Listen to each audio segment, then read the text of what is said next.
Il y a quelques jours à peine, la société minière Goldor a été condamnée par le tribunal correctionnel de Saint-Laurent-du-Maroni à verser une amende de 100 000 € pour avoir pollué une crique à Mana. Dans le même temps, autre actualité, c'était à la fin du mois de novembre, le gouvernement a annoncé vouloir créer un nouveau délit, le délit de mise en danger de l'environnement, qui serait passible de peines plus lourdes que ce que prévoit la loi actuellement. Sommes-nous donc en train d'assister à un changement, à la fois un changement de la loi, mais également un changement dans les décisions de justice? Pour parler de ce sujet, nous recevons ce matin par téléphone, vu qu'elle est en métropole, Marine Calmet, bonjour. Oui, bonjour. Marine Calmet, vous êtes juriste en droit de l'environnement et spécialiste de la notion d'écocide. Vous êtes également porte-parole du collectif Hors de Question. On va peut-être commencer par une question de définition. C'est quoi un écocide ? Alors, un écocide, c'est pour nous le crime parmi les crimes, l'atteinte la plus grave portée à l'environnement. Et donc, en conséquence, il doit y avoir des sanctions à la hauteur de ces atteintes. Est-ce que c'est une notion qui existe déjà dans des législations d'autres pays, ou bien c'est quelque chose de totalement nouveau qui n'est pas encore appliqué ? Alors, en fait, c'est apparu au moment des discussions après la guerre du Vietnam, notamment à cause des ravages causés par l'agent orange, en fait, pendant la guerre. Et donc, c'est une disposition qui existe déjà dans la législation vietnamienne, mais aussi dans la législation d'autres États de l'ancien bloc de l'URSS, et qui est en réflexion, notamment au Brésil, pour les ruptures de barrages de digues miniers. Et aussi en Italie dans les situations de calamité publique dues à des dommages causés à l'environnement. Donc ce n'est pas une notion nouvelle. En revanche, il n'y a pas encore de définition qui soit unanimement partagée entre tous les États. Notamment via le droit international, hein, c'est bien ça, il n'y a pas de reconnaissance internationale de cette notion actuellement. Il y a des travaux qui sont en cours, puisque le mouvement international, donc notamment porté par la fondation Stop Écocide, tente de faire rentrer en fait la définition dans le statut de Rome, qui est le règlement de la Cour pénale internationale, pour y inscrire en fait l'écocide comme dernier crime contre l'humanité et contre la nature, pour justement pouvoir traiter de ces sujets à un niveau international et pas uniquement local. Très pratiquement, Marine Calmet, si cette disposition entrait en vigueur dans le droit français, qu'est-ce que ça changerait ?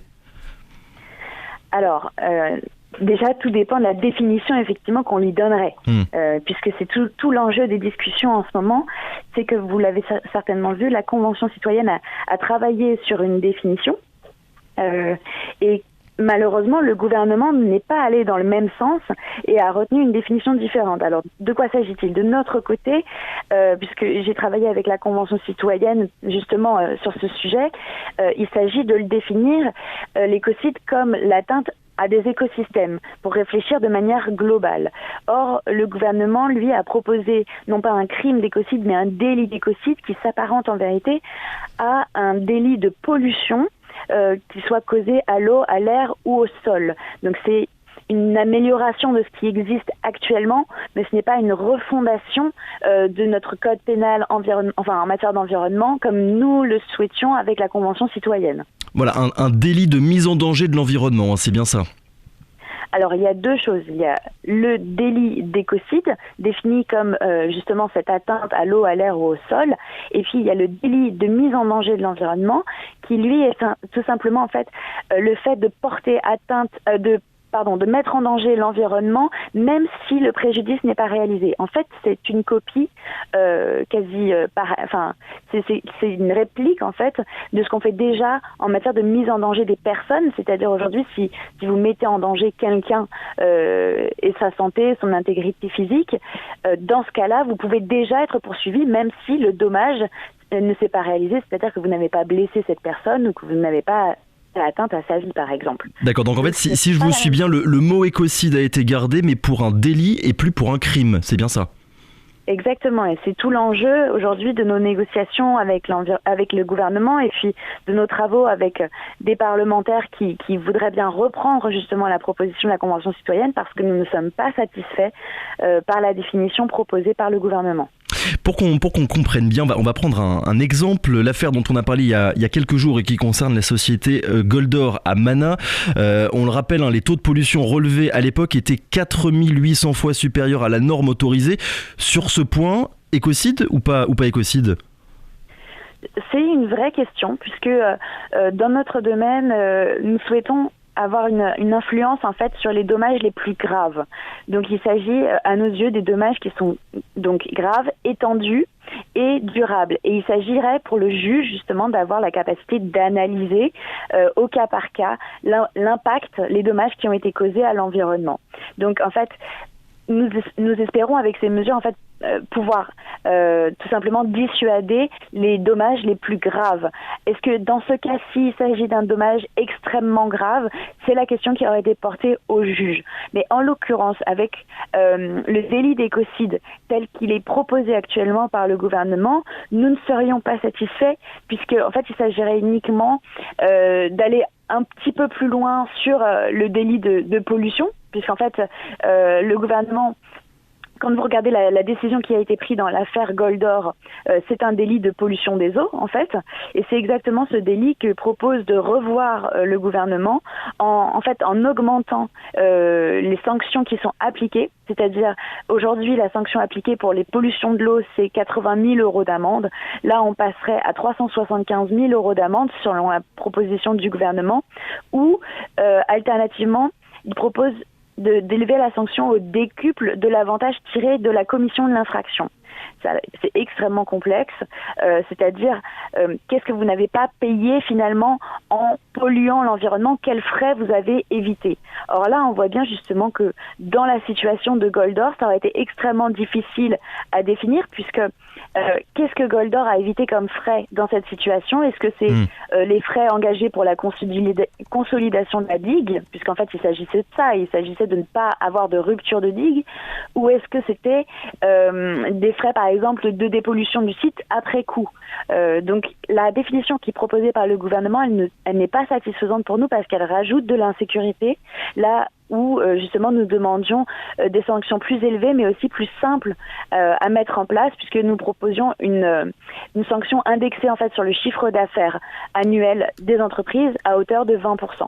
D'où l'importance, on l'a bien compris, justement de bien définir dès maintenant ces notions qu'on est en train de créer. Il y a beaucoup d'organisations, il y a beaucoup d'associations environnementales depuis ces derniers jours, depuis que le gouvernement a fait ses annonces, qui expliquent qu'il y a un recul par rapport aux propositions qui avaient été émises par la Convention citoyenne en juin dernier, notamment sur la notion d'écocide dont on parle depuis tout à l'heure. Est-ce que c'est un avis que vous partagez vous aussi ? Oui, il y a beaucoup de choses qui sont effectivement difficiles à digérer pour les citoyens parce qu'ils ont travaillé pendant 9 mois sur ce dossier, donc c'est leur bébé en fin de compte. Et quand on voit les retours en arrière sur certains sujets et puis les propositions qui sont menées, en fait le problème c'est qu'il y a aussi un manque de dialogue. Pour avoir été dans ces négociations avec le gouvernement, il y a un vrai souci, c'est que ils ne savent pas travailler en commun avec la société civile. On leur a pourtant donner des textes, porter des propositions, même chercher à trouver des compromis en comprenant justement les problèmes de terrain, les spécificités. Et en fait, ils sont restés billes en tête sur ce qu'ils avaient prévu d'entrée de jeu. Je parle là de l'écocide. Ils n'ont jamais prévu de reconnaître l'écocide. Et en fait, ils avaient prévu ce délit d'atteinte à l'environnement en matière de pollution qu'ils voulaient de toute façon reconnaître en droit français. Ils y ont collé l'étiquette écocide. Et ils ont cru que justement les citoyens pourraient être satisfaits de cette définition. Or, ce n'est pas le cas. Et on voit bien qu'il y a une rupture de la confiance, en fait, justement, entre les citoyens et le gouvernement actuellement, ce qui pourrait mener à une situation de blocage dans les prochaines semaines. J'en parlais en introduction, Marine Calmet. Pour la première fois en Guyane, le tribunal a reconnu le principe de préjudice écologique. La différence entre un préjudice écologique et un écocide, si je vous ai bien compris, en fait, c'est une question de curseur de gravité, c'est bien ça ? Alors non, le préjudice écologique, en fait, c'est la sanction en matière civile. C'est-à-dire en fait, ça répare les dommages qui sont causés à l'environnement, alors que le crime d'écocide, ça punit. Et donc il y a une différence entre la réparation et la punition. Vous voyez. Et en fait, ce qui est quand même assez inquiétant dans cette décision en Goldor, c'est le 1 € symbolique. Depuis quand la destruction de l'environnement est passible de 1 € symbolique? Ce n'est pas du tout les réparations qui ont été mises en place dans les décisions de jurisprudence précédentes. Dans la décision Erika, qui est la décision fondatrice en matière de préjudice écologique, c'était 200 millions d'euros qui avaient été réclamés à la société Total. Récemment, en 2020, on avait une autre décision en matière de préjudice écologique, c'était dans le parc national des Calanques, c'était pour une réparation due à un braconnage de poissons dans le parc, et le préjudice écologique, il était à hauteur de 350 000 euros. Alors, pour moi, c'est inquiétant qu'en Guyane, on considère que la destruction de l'environnement peut être réparée grâce à un euro symbolique. Et comment vous expliquez justement cet euro symbolique dans l'affaire Goldor ? C'est une manière pour la justice d'essayer un petit peu de satisfaire tout le monde, de condamner, mais sans avoir de peine financière à la clé ? Eh ben, c'est un peu ça, et je trouve ça franchement inquiétant parce que de la même façon, cette sanction à hauteur de 100 000 euros, mais en sursis, c'est-à-dire qui ne sera pas réclamée à la société, puisque c'est sous condition qu'elle ne récidive pas dans le délai qui lui est imposé, eh bien c'est extrêmement inquiétant. C'est-à-dire c'est un écran de fumée. On fait comme si on avait rendu justice, mais ce n'est pas le cas. Il faut quand même le dire. Un euro symbolique, ce n'est pas rendre justice à la nature, et une décision avec une amende de sursis, ce n'est pas une vraie sanction, on est d'accord. Donc pour vous, il n'y a pas un changement de braquet de la part de la justice française vis-à-vis des condamnations qu'elle peut donner et qu'elle pourra donner à l'avenir face à ce genre de situation ? Pas du tout. Si on appliquait ces mêmes sanctions dans d'autres matières, on aurait un semblant de justice, mais on n'aurait jamais finalement de condamnation. Moi, je trouve que c'est un mauvais signal qui est donné parce que ça donne l'impression qu'en fait, aujourd'hui, on ne prend pas la mesure de la gravité des atteintes à l'environnement, qui restent toujours considérées comme des atteintes mineures et qui ne sont donc pas sanctionnées véritablement. Or, aujourd'hui, justement, ce qu'on dit, c'est qu'il faut renforcer et appliquer, pour une fois, notre code pénal, notre droit pénal en matière environnementale. Et là, on voit bien que ça ressemble plus à une opération de communication qu'à une vraie mesure juridique, quoi. On l'a dit, première fois en Guyane qu'un préjudice écologique a été reconnu, mais est-ce que ailleurs, en France, dans d'autres affaires, c'est quelque chose de régulièrement reconnu par la justice, ce préjudice écologique ? Alors non, justement, puisque c'est en vérité la 4e fois seulement qu'il y a ce genre de jurisprudence. Donc le vient du fait que c'est un outil qui n'est pas encore suffisamment répandu pour être facilement maniable à la fois par les associations et par les juges, comme on le voit, puisque c'est 1 euro symbolique, c'est aussi le reflet de la difficulté pour le juge d'appréhender en fait les dommages, la valeur du dommage causé à l'environnement. Et donc il faut en fait aujourd'hui travailler sur la manière dont on estime ce dommage et dont comment on peut l'appréhender, parce que par exemple pour le braconnage dans le parc national des Calanques, on avait mesuré ce préjudice à hauteur justement des frais d'entretien du parc. Donc il s'agit aujourd'hui de pouvoir justement se saisir de ces outils et de les appliquer pour que des préjudices écologiques, et il y en a tous les jours, puissent justement être réparés grâce à la justice. Ces nouveaux délits, Marine Calmette, dont on parle maintenant depuis tout à l'heure, s'ils sont adoptés, qu'est-ce qu'ils permettraient en Guyane ? Est-ce que des associations pourraient saisir plus facilement la justice ? Est-ce que des affaires pourraient arriver devant les tribunaux et qui n'arrivent pas actuellement ? Qu'est-ce que ça changerait en Guyane ? Alors, pour justement différencier le crime d'écocide de ce qui est proposé par le gouvernement, ce qui est proposé par le gouvernement, en gros, ne changerait pas grand-chose, si ce n'est justement d'avoir une réévaluation des sanctions. Et encore, comme on voit, la réévaluation des sanctions, elle dépend beaucoup de la façon dont le juge veut bien l'appliquer. En revanche, le crime d'écocide, tel que le définit la Convention citoyenne pour le climat, elle aurait pour conséquence de rendre indépendant la sanction pénale de l'autorisation administrative. Et ça, c'est extrêmement important en droit pour protéger l'environnement, parce que aujourd'hui, malheureusement, la possibilité pour le citoyen de saisir la justice en matière pénale, notamment, elle dépend du fait qu'il n'y ait pas eu une autorisation administrative. C'est-à-dire, vous avez un permis minier pour, par exemple, justement, construire une digue avec des déchets miniers derrière, déforester une partie de la forêt, détruire des espèces protégées. Vous pouvez faire tout ça, c'est légal. Ce sont des destructions de la nature qui sont légales. Or, aujourd'hui, on voit bien que ça va trop loin et que ce n'est plus compatible avec la protection de l'environnement, avec nos exigences en matière climatique et en matière de protection de la biodiversité.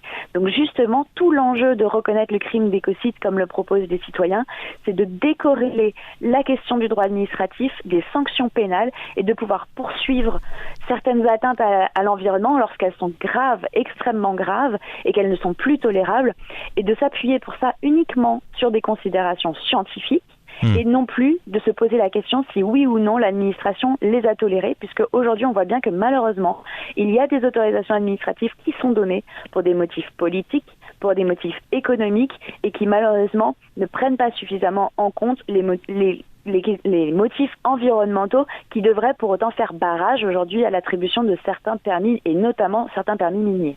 Dernière question, Marine Calmet, vous avez commencé à en parler avec notamment ce procès Goldor. Il y a d'un côté le droit et de l'autre il y a l'application de ce droit, j'ai envie de dire. Sur les moyens, est-ce que vous savez si la justice aura plus de moyens pour juger ces nouveaux délits ?